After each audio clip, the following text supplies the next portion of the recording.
திருச்செந்தூர் முருகன் கோவிலில் இருக்கக்கூடிய கொடிமரம் வந்து ரொம்ப ஒரு பவர்ஃபுல். ஏன்னா அந்த கொடிமரம் வந்து பார்த்தீங்கன்னா கிட்டத்தட்ட 21 பேரை காவு வாங்கியிருக்குன்னு சொன்னால் அவங்களால நம்ப முடியுமா? முன்னாடி காலத்தில் இந்த தை மாச திருவிழா வந்து பார்த்தீங்கன்னா ஒரு டைம் திருச்செந்தூரில் வந்து தடையாயிருது. இந்த கோயிலுக்கு கொடிமரம் இல்லாதது தான் ஒரு மிகப்பெரிய பிரச்சனை அப்படின்னு சொல்லி இவங்க முடிவு பண்ணி அந்த கோயிலுக்கு வந்து ஒரு பெரிய கொடிமரத்தை வைக்கணும் அப்படின்னு சொல்லி முடிவு பண்றாங்க. அந்த இடத்துல இருக்கக்கூடிய ஆறுமுகம் ஆசாரின்றவர் 21 பேரை கூட்டிக்கிட்டு பொதிகை மலையை தேடி வந்து போறாரு.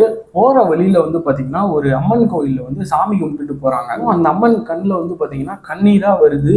ஸோ அதுக்கடுத்து அந்த அம்மன் வந்து அந்த ஆறுமுகம் ஆசாரி கிட்ட வந்து பார்த்தீங்கன்னா, நீ கூட்டிட்டு போற இந்த 21 பேரும் சாக போறாங்க.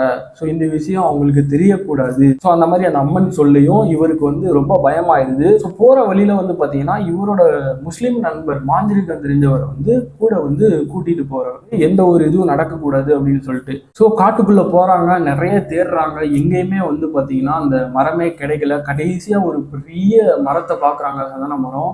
ஸோ இதுதான் நம்ம திருச்செந்தூர் முருகன் கோயிலுக்கு வந்து சரியா இருக்கும் அப்படின்னு சொல்லி முடிவு பண்றாங்க. ஸோ இவர் கூட்டிட்டு வந்தாரு பாத்தீங்களா, அவரோட ஃப்ரெண்டு. அவர் வந்து பாத்தீங்கன்னா வெத்தலையில மை போட்டு பார்க்காரு.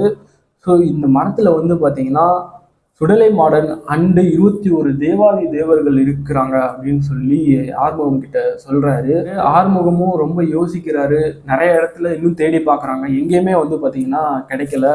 வேற வழி இல்லாம அந்த மரத்தை வந்து வெட்ட ஆரம்பிக்கிறாங்க.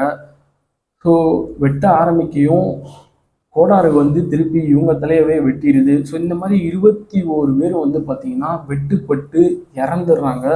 கடைசியில் அங்கே இருக்கக்கூடிய அந்த தேவாதி தேவர்கள் அந்த மாந்திரகவாதியும் வந்து பார்த்தீங்கன்னா கொன்னுடுறாங்க. கடைசியாக இந்த ஆறுமுகத்தையும் எல்லாரும் சேர்ந்து விரட்ட ஆரம்பிக்கிறாங்க. இவர் வேகமாக ஓடி அந்த மலைக்கு கீழே இருக்கக்கூடிய ஒரு சாஸ்தா கோவிலுக்கு போயிடுறாரு.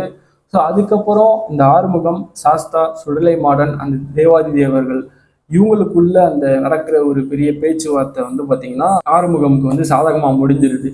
சாஸ்தா வந்து இவங்களுக்கே கொடுத்துடலாம், நீங்கள் இந்த கொடிமரத்திலே போய் இருந்துக்கோங்க அந்த மாதிரி சொல்லி இந்த 21 தேவாதி தேவர்களும் அந்த மரத்தை வெட்டி திருச்செந்தூரில் போயிட்டு அங்கே வச்சு அங்கேயே இருந்துடுறாங்க. ஸோ இதுதான் இதுக்கு பின்னாடி இருக்கக்கூடிய அந்த ஒரு